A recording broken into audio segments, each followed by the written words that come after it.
It's great to have you all. It's another time with tutorial, the editor tutorial, and in this tutorial, it happens to be the very last class we're having on the course, POL312. It's been an interesting one so far.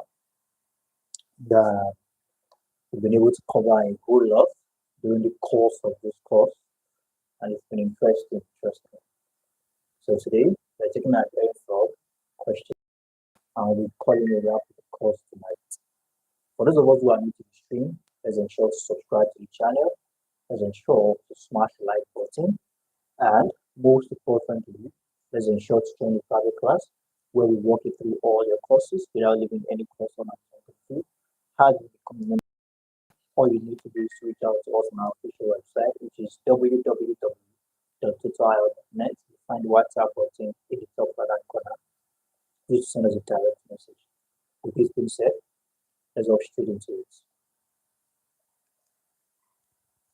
Okay. So we have POL321, and just like I said, we are taking our bearing. I think I need to adjust this camera just a minute. All right.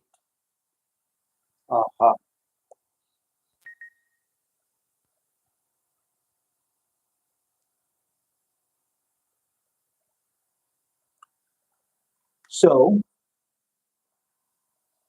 we have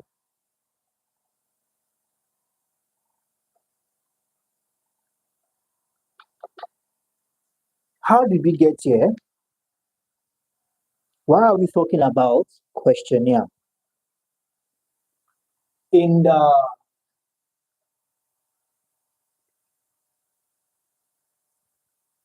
retrospective class, remember we said something about data gathering. Okay? We said something about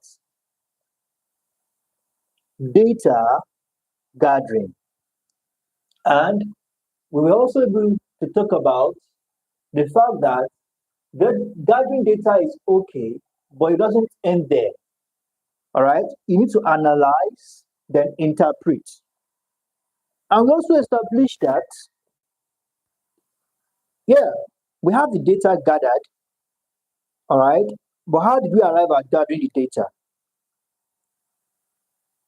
Data are not just being gathered automatically.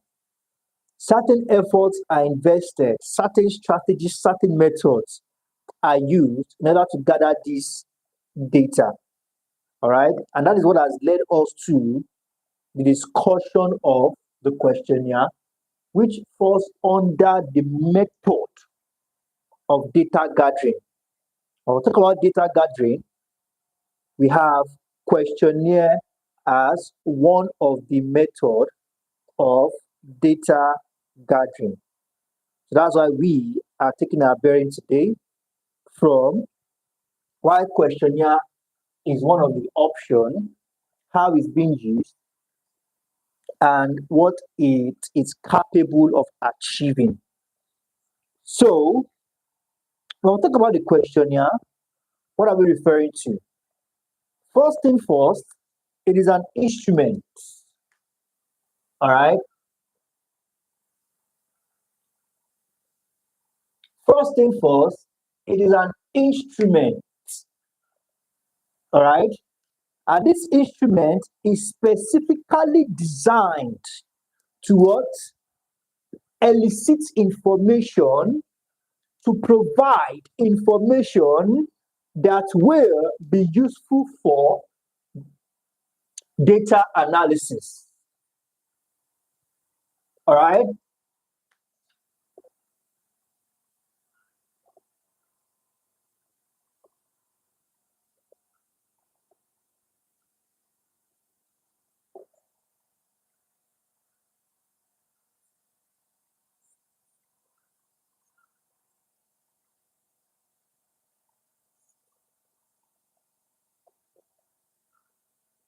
All right.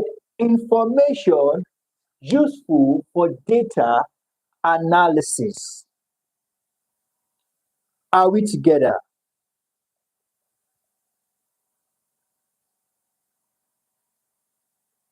Questionnaire provides the best opportunity for collection of data, especially when administered appropriately. All right. So there's no limit to what you can achieve with the method of questionnaire. Most especially or most importantly, if you administer, if you present, if you organize, if you structure your questionnaire properly. Okay? Like it's been said here, it provides the best opportunity. All right? It's one of the best option when it comes to collection of data. Some of us must have noticed something on our website. You must have noticed some advertisement company, all right, on our website, tutorio.net. Some of these advertisement companies are the survey.com website, all right. One of them is the survey.com. Now, these people, this company, what do you think they are doing? All right, they publish surveys and they need people to respond to these surveys. All right, now surveys here now falls under this category. Okay, they have certain problems, they have certain research they want to provide solutions to. So they need to target certain category of people. Therefore, they present a survey before this set of people. If you can answer this survey, you'll be given a gift in return, maybe a stipend, all right, a cent of dollar, some cents of dollar. All right. So that falls under questionnaire. So, like we have been told here, that it is one of the best opportunity for collection of data. Okay. Now, a questionnaire normally contains a set of questions.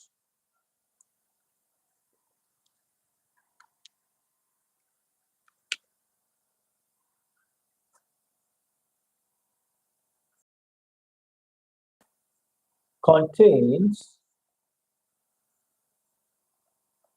a set of questions.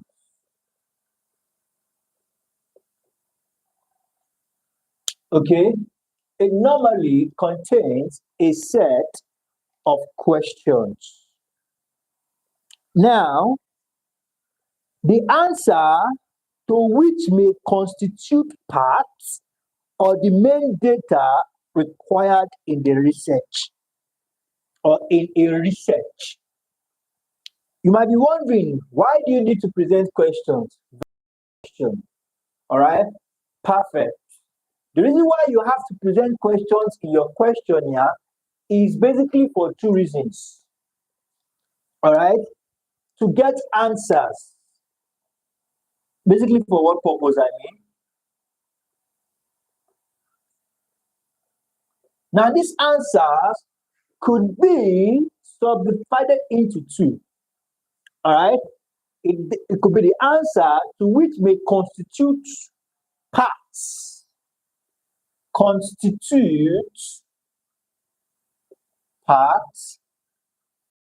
all right, or it could be the main data. Just like carrying out certain research, you need to lay your hand on certain information. All right. So when you lay your hands on certain information, these informations will be the foot, all right, the footstool or the stepping stone to acquiring a further set of information that will then become the main data you are going to be using to complete your research work.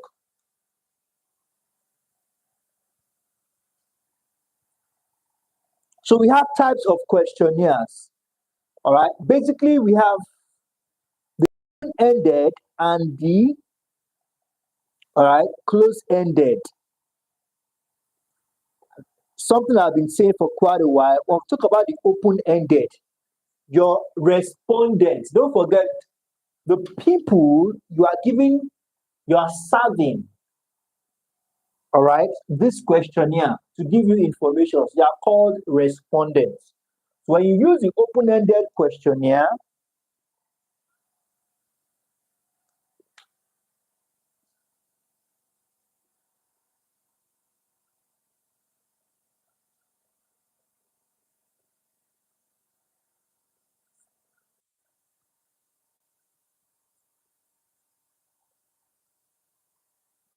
for the open-ended, your respondents are at liberty to provide what answers they see fit.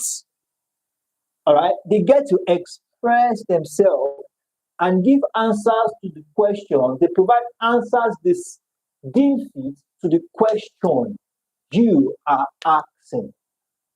But for the close-ended, you have closed the opportunity for them to express themselves freely. So it is more of yes or no, true or false, agree, disagree, or strongly disagree. Okay? Or I don't know, or maybe. That is for the closed and the open-ended.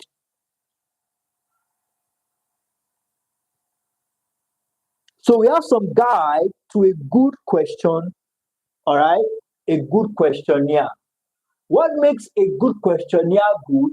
Number one, the questionnaire, all right, the questions you are presenting to your respondents must be clear, must be precise, it must be straightforward, all right? And you also need to avoid double-barreled question.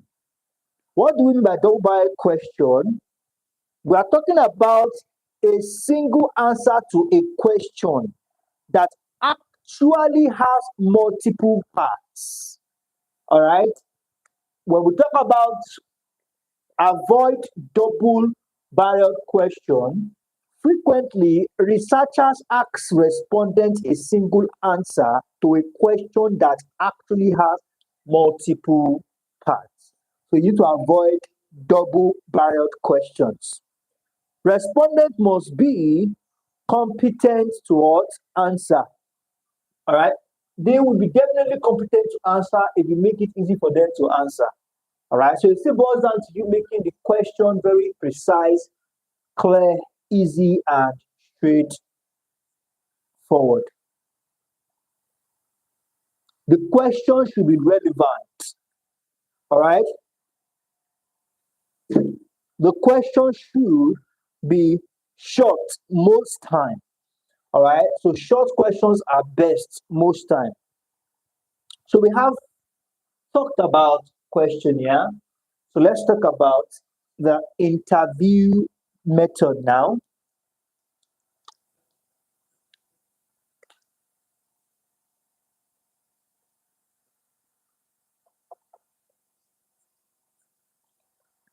When we talk about interview method, it is an alternative method of collecting data for an inquiry. Rather than asking respondents to read questionnaires and enter their own answers, researchers sent interviewers to ask questions orally.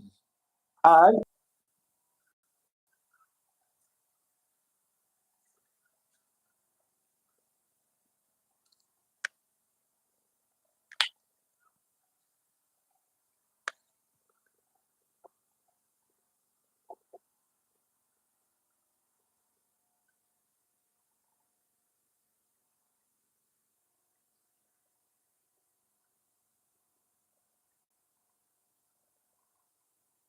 okay, ask questions orally and record respondent answers.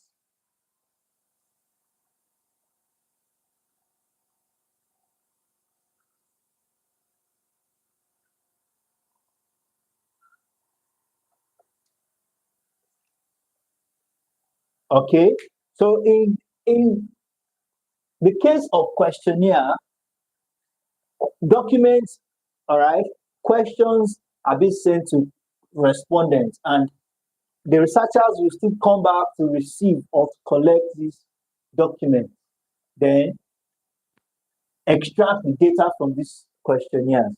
But in the case of interview, researchers sends out interviewers. They collect the questions, they ask the questions and record the answers immediately.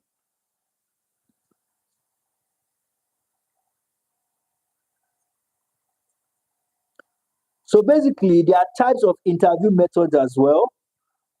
And we have the FDG, okay?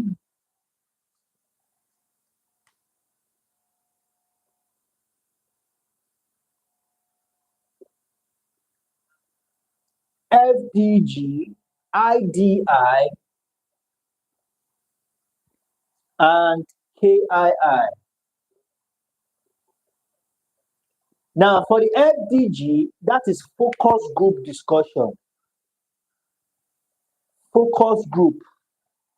This is a planned facilitated discussion among a small group of stakeholders designed to obtain perceptions in a definite area. All right, we have a group of people coming together to talk about certain things because they need to dissect, all right, because they need to deliberate over it and get certain information from each other. That is more of the focus group discussion. Also, the in-depth interview, in-depth interview, in-depth interview. Now, the in-depth interview is normally done at the beginning of a major research project when you will be studying a population that have never, all right, researched, that have been never researched before. All right. So when you talk about in-depth interview, it is most effective before you go into details of your research work. So this research I'm about to go into, has it been conducted before? What are the available information I can find easily? Are there any at all? That is the in-depth, that's even the research before the research. By that time, you can tell that, okay, this, if I start this research, it will be a white elephant project. Or if we start this research, yes, it's going to be a success. So we have the key informant interview. Key informant interview. The key informant interview is a standard anthropological method that is widely used in health related and other social development inquiry. Now, this is one method that uses what? Rapid assessment for gathering information from affected community. All right, so it's best used in the health sector, and this is a thing of probably there's an health issue in a particular area, in a specific community. All right, this method is then applied as it is very effective for, or it is well known for its rapid assessment for information gathering. So we have that as that. So we have participation or participant observation. Participant observation. Now, when we talk about participant observation, it is a quantitative method. All right, it is a quantitative method with roots in traditional what? Ethnographic research. Now, whose objective is to what? Help researchers learn the perspective held in study population.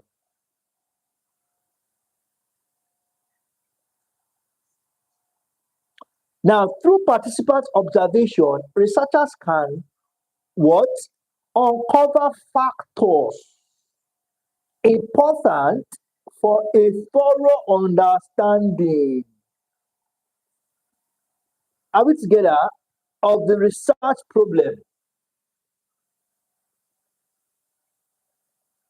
but were unknown when the study was designed.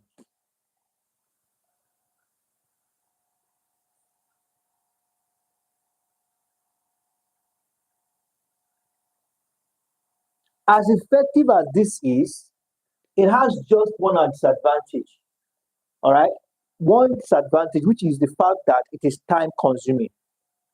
Involving the participant, all right, in the research process definitely will be time consuming, but truly it helps to uncover, all right, it helps uncover a whole lot of things that wasn't uncovered or discovered during the research design.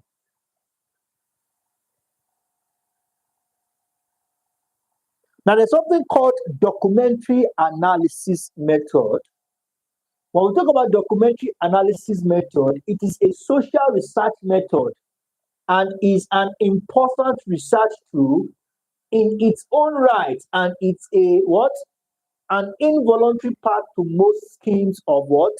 Now, when we say documentary analysis, documentary work involves reading lots of written materials. All right, you need to read a whole lot of documentary works. All right, from the word document, all right, you document information. So the consistent and continuous documenting of this information, we now refer to this as documentary. All right, the penning down of information. So this method involves reading lots of written materials. Now, why is it necessary? It helps to scan the document onto a computer and use qualitative analysis packages. Now, a document is something that we can read and which relates to some aspect of the social world. Please note that document research is the use of outside source to support the viewpoint of an argument.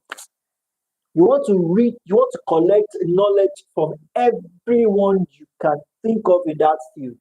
And how do you get to communicate? How do you get these people to communicate this knowledge to you? Is through their works, their documented works.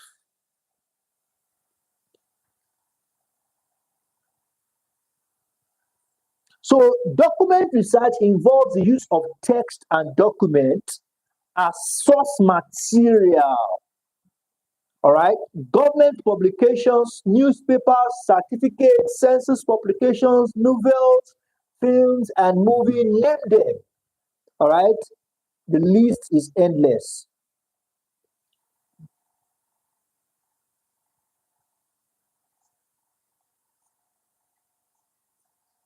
So we have content analysis. Okay, it is a systematic,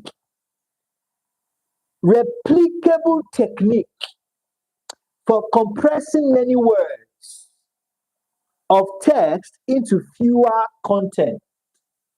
That is the content analysis, more like a summary.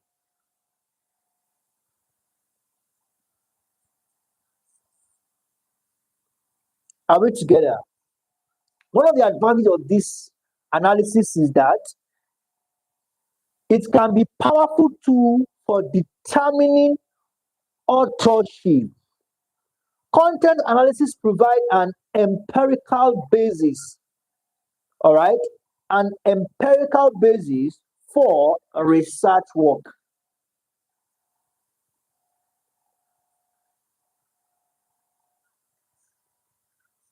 And one among its disadvantages is content analysis are extremely time consuming. All right, extremely time consuming, and it is prone to high error. Okay, it is prone to high error. So, like I said, we are calling it a wrap of the course today, and we have come to the end of the course itself. Please, for those of us who haven't joined a private class yet, you are missing out a whole lot. because members of the private class are getting the keynotes of this week. All right. As by next week, we are taking our course entirely. So I'm going to give you an assignment into this class so we can attend to this. Okay, let me give you an assignment. Let's use tomorrow to rest. And by Monday, we are getting back at it. So thank you very much, everyone. You have a wonderful evening. I look forward to your subsequent tutorials and bye for now.